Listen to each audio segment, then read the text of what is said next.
참 인간은 걱정을 많이 하는 인간인가 봅니다.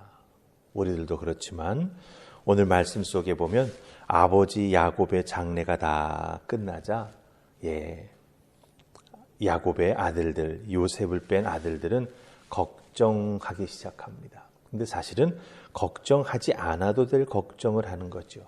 마치 도둑이 제발저리다 하는 그 격으로 걱정을 합니다. 무슨 걱정입니까? 이제 아버지도 없으니 요셉이 결국 우리들에게 보복하지 않겠느냐, 이런 생각을 하면서 걱정을 합니다. 하지만 하나님의 은혜를 덧입은 자, 하나님이 동행해 주셔서 돌보심을 입고 하나님의 도구로 쓰임받고 있는 것을 잘 알고 있는 요셉은 세상을 바라보는 안목과 삶을 살아가는 방식이 남달랐습니다. 하나님의 마음을 알고 있는데, 하나님의 계획과 섭리를 알고 있는데 어떻게 형들이 걱정하는 것처럼 형들에게 자기가 당했던 과거의 아픔을 보복할 수가 있겠습니까? 그렇지 않다라고 하는 거죠. 하나님의 은혜를 덧입은 자, 하나님으로부터 정말 그 사랑이 얼마나 귀한 것인지 깨달은 자들은 이렇게 삶을 바라보고 삶을 바라보는 삶을 살아가는 방식이 남달라질 수밖에 없다라고 하는 것이지요. 오늘 우리는 이 말씀을 통해서 나는 하나님의 구원의 은혜를 덧입은 자인데, 기도하고 간구할 때마다 응답해 주시고 하늘 은혜를 내려주시는 참으로 귀한 은총을 덧입은 자인데, 나는 나의 삶을 살아가는 방식과 안목은 어떠한가?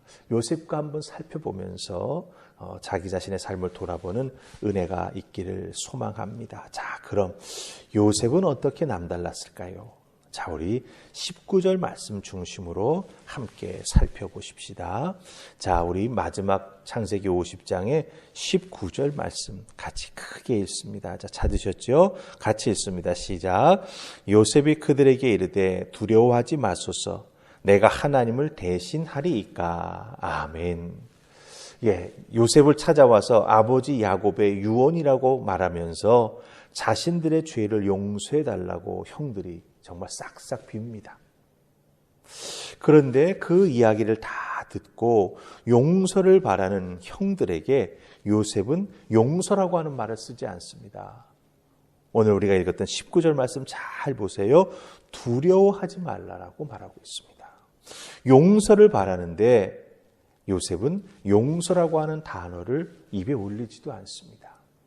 오히려 용서를 바라는 그 형들의 마음 근원에 무엇이 있는가를 딱 한 번에 알아챈 거죠. 아, 형들은 과거의 죄로 인해서 나를 두려워하고 있구나. 그래서 요셉은 용서라고 하는 말이 아니라 두려워하지 말라라고 하는 말을 형들에게 합니다.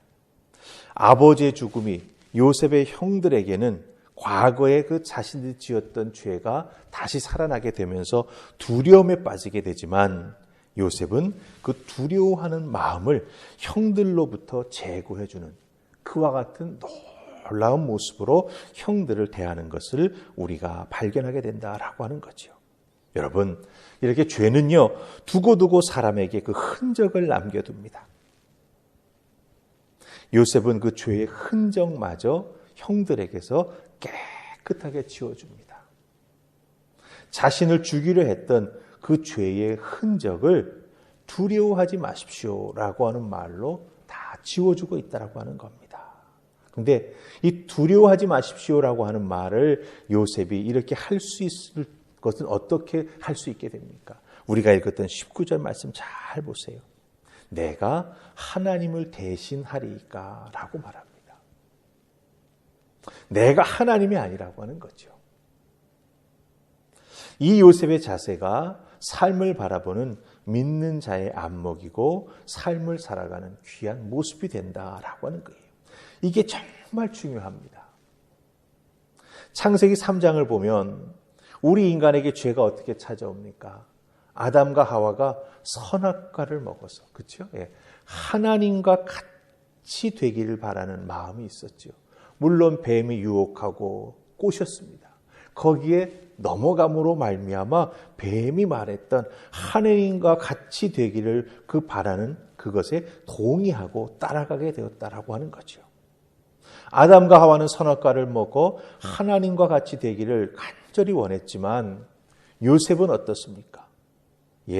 애굽에서 형제들에게 하나님처럼 이래라 저래라 할 수 있는 위치, 권력도 있었습니다. 하지만 요셉은 내가 하나님을 대신할 수 없다라고 말하면서 하나님처럼 되려고 하는 행위 자체를 거부하는 것을 발견합니다. 그렇습니다. 우리는 이 요셉의 이 말과 행동을 배우고 기억해야 합니다. 왜 그렇습니까? 우리는 많은 경우 사람과 인간관계 속에서 누군가에게 하나님처럼 구는 경우가 있습니다.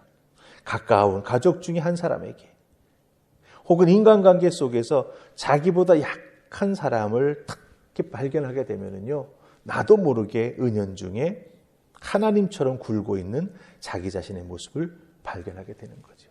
섬짓 놀랄 수밖에 없습니다. 내가 누군가에게 하나님처럼 행하고 있다니. 물론 대놓고 하나님처럼 행하는 것은 아닙니다. 하지만 가끔 보면은 왜 무조건 나를 위해 줘야 하고 무조건 내 뜻에 따라 주어야 하고 내가 말하는 것은 다 지켜 행해야 하고 그게 하나님의 인간적인 모습이 아니면 무엇이겠습니까?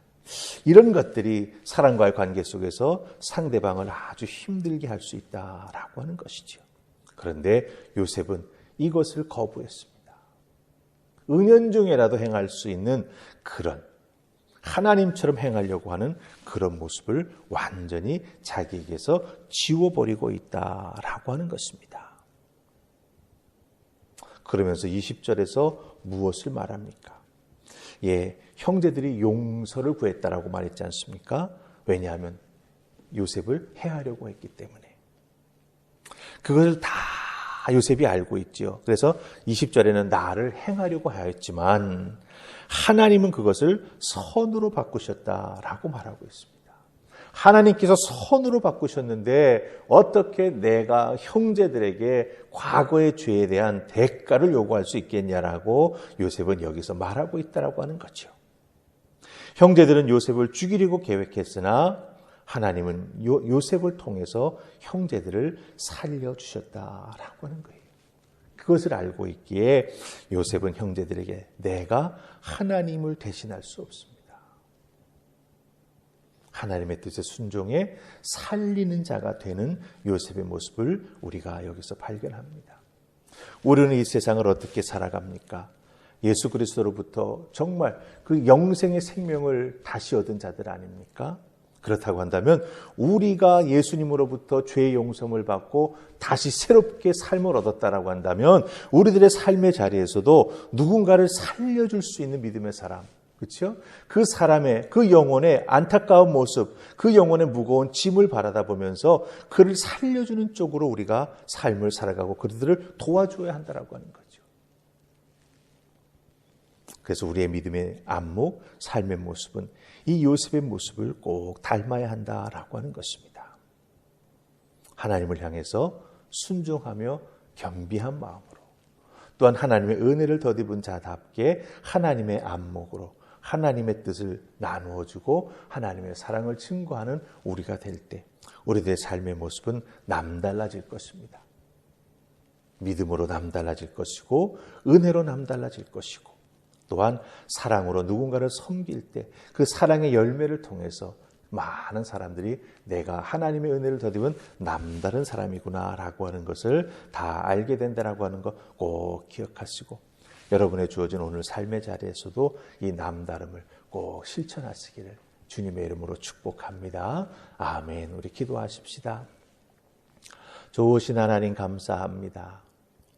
오늘도 이 새벽 요셉과 그 형제들의 대화를 통해 우리 믿는 자들이 하나님의 은혜를 덧입은 자들이 어떻게 믿음 가지고 이 땅에서 살아가야 할지 그 세상 사람들과 우리들의 다름은 무엇인지 하나님 생각하게 해주시니 감사합니다.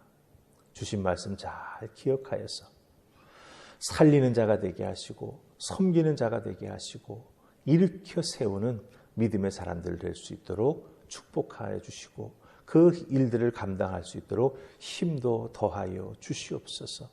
오늘 우리들의 삶의 자리에서 하나님 주신 은혜로 말미암아 이 남다름이 많은 사람들에게 우리의 믿음의 탁월함으로 증거될 수 있도록 축복해 주실 줄 믿사옵고 예수님 이름으로 기도하옵나이다. 아멘.